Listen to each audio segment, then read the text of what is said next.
Today we find out if Maglite can stand up to the heavy competition of companies like Streamlight and 511.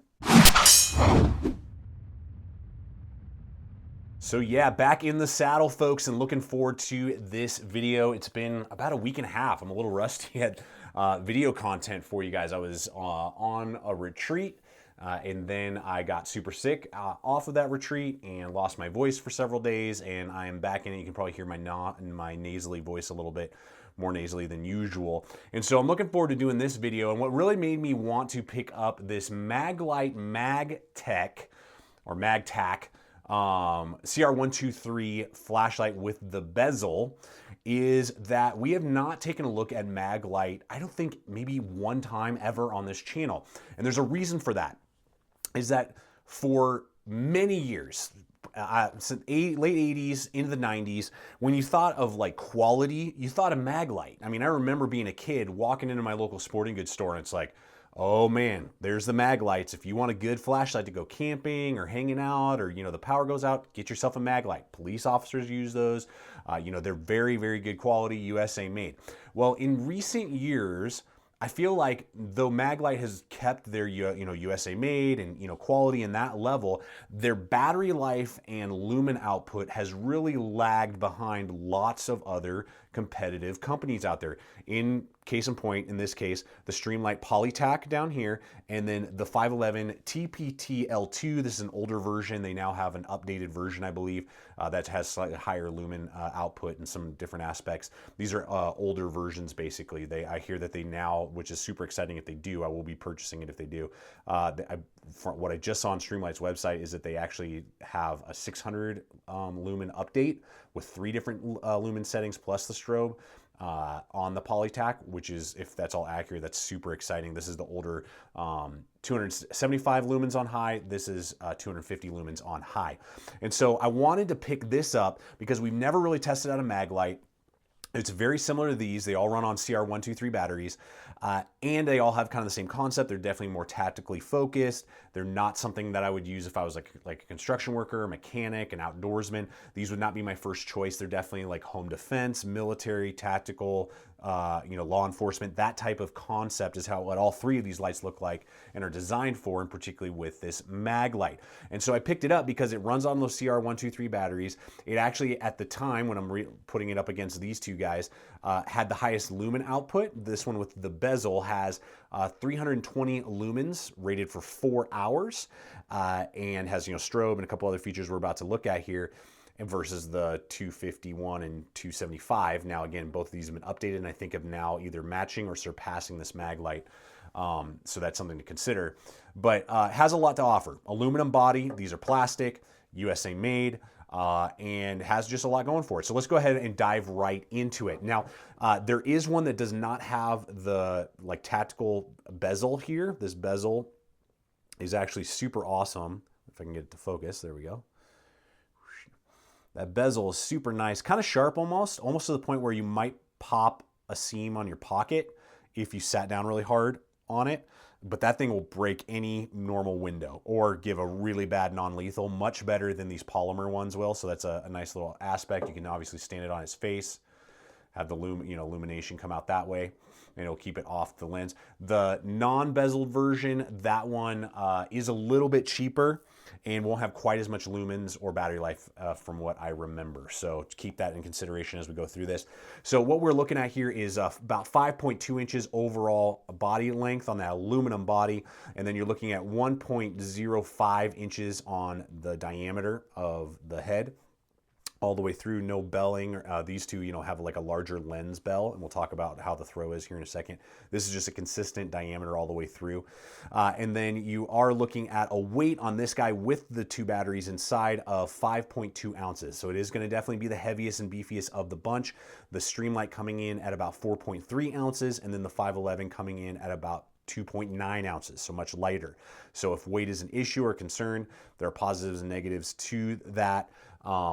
That comes with the aluminum body that we're looking at here. And that body is an olive green that we're looking at in this one. You can also get it in a black as well as a gray.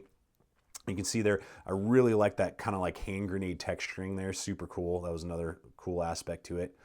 Really like that. Really nice. You can take off this polymer pocket clip. It comes with this pocket clip right here. It just takes a little Allen wrench. It has a little tool that comes with it.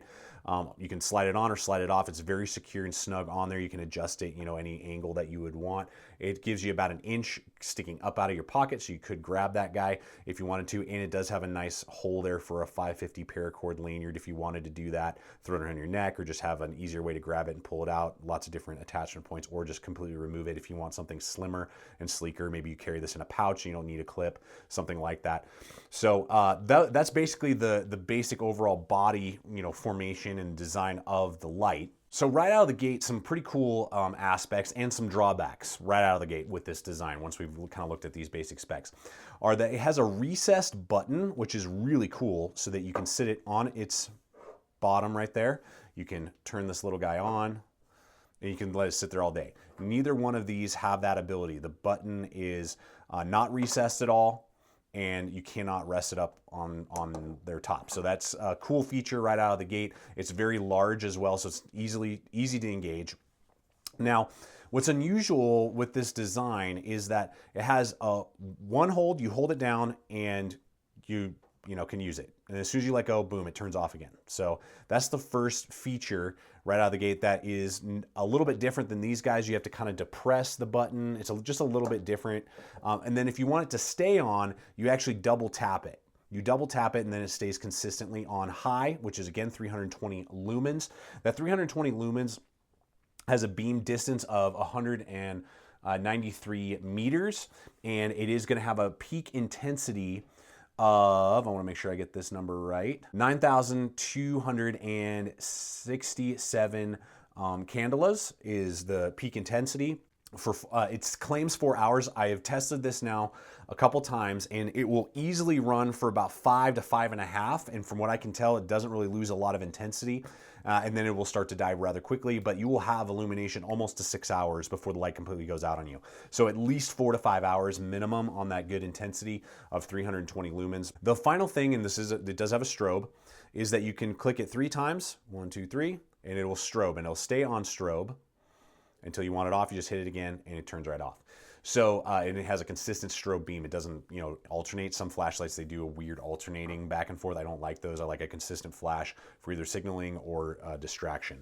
So the button is a different feature than what you'll see on a lot of tactical flashlights. I like it. The weird thing is it only has 1 lumen setting. High at 320 lumens, that's it. There's no low setting. That's kind of odd.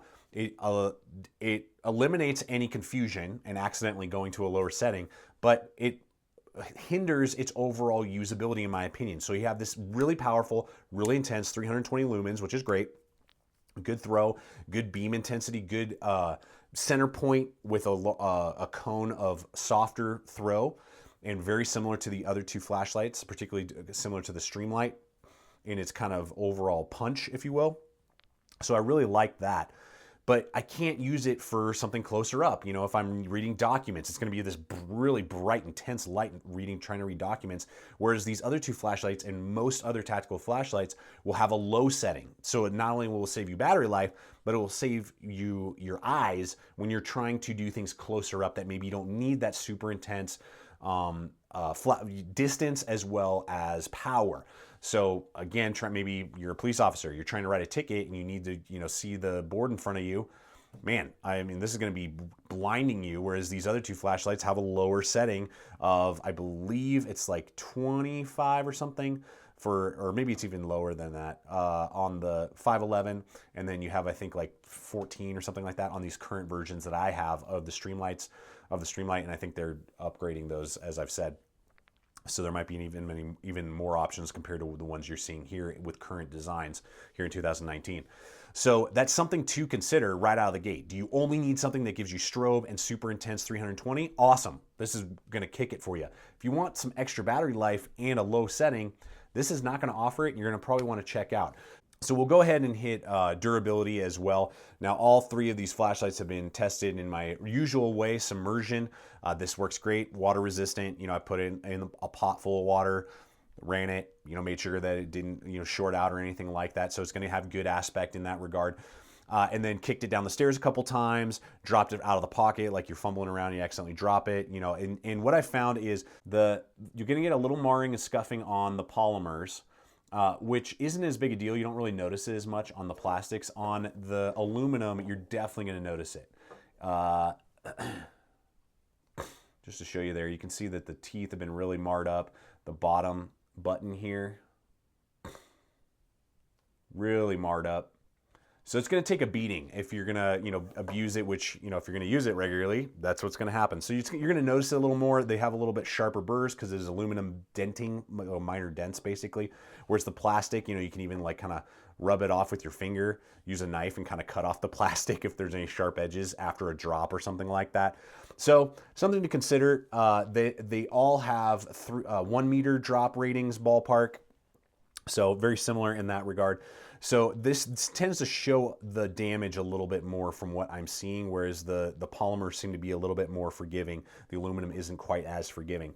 So things to decide there and consider. One last point here, that you can focus the point a little bit. It comes focus all the time, but you can kind of open that up a little bit. So that might help a little with like reading something close, but it's still gonna be very bright, very intense, even with all the lights on in this room. And you can see there it's starting to come out of you can start to see the seals and things like that, and then you go just a little bit more, and then you're just gonna have that open kind of lens there. Very nice large gaskets though, to seal it in and keep that water resistance going on. But just want to kind of show you that. I didn't really use it. It's kind of loosey-goosey when you kind of bring it out to give it that little hole in the middle.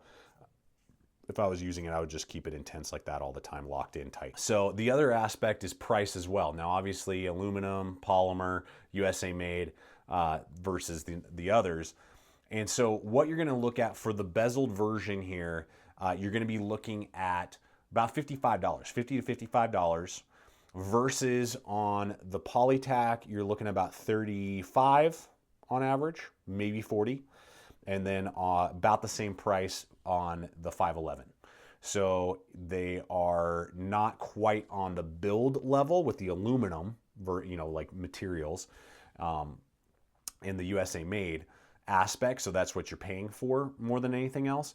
But you know, there's a significant price point difference there. If you don't go with the bezel version, then you can drop about $10. I think that one's more like 45 bucks, $40 to $45, with a little bit lower lumens. I think it's like 310 instead of 320. And then I'm not sure about the battery life. So that is something to consider in the pricing as well. So I will have links in the description below over to Amazon for all these flashlights that you're seeing here that we're talking about today to help you make that wise choice. We always appreciate when you guys use those hyperlinks to Amazon, Blade HQ, Knockaround, Sunglass Company, and Backcountry.com. Helps me buy gear because I bought this Maglite just like this to give you these type of videos. So really appreciate it, guys, when you help us in that simple way by using those hyperlinks below. So with that, if you were to ask me right now, just sitting here and going like, dude, I need a tactical flashlight that has the ability to, and it's running off of CR123 batteries. I don't want to break the bank, like let's say 50 bucks-ish or less. What would I recommend to you? I'm still going to go with the MAG-TAC, especially from what I'm seeing on the Streamlight's website, that now they've upgraded it to 600 lumens off of the same batteries with 4 different settings. That's what I'm reading. That's not what's showing up on Amazon as of yet. But even at this 275, it's very difficult to tell a difference. The fact that I can still have a low setting with the Streamlight versus the Maglite not offering that. And the overall capability, this is one other thing that I didn't quite touch on, is that this is very compatible with a lot of firearm, like long gun mounts. This one is going to be a lot trickier to try and get something to clamp onto and put on a shotgun or a rifle, whereas these ones can easily be mounted to that, and they're much easier and forgiving because of the slightly thinner bodies and the polymer versus the kind of bulkier, beefier aluminum. So that's something else to consider as well. I would still go with the MAG-TAC, though if you are looking for a USA made product that has some different features and you love Maglite, this does have a lot going for it in the sense of decent lumens and definitely better than what these offer. Good long battery life at that high lumen.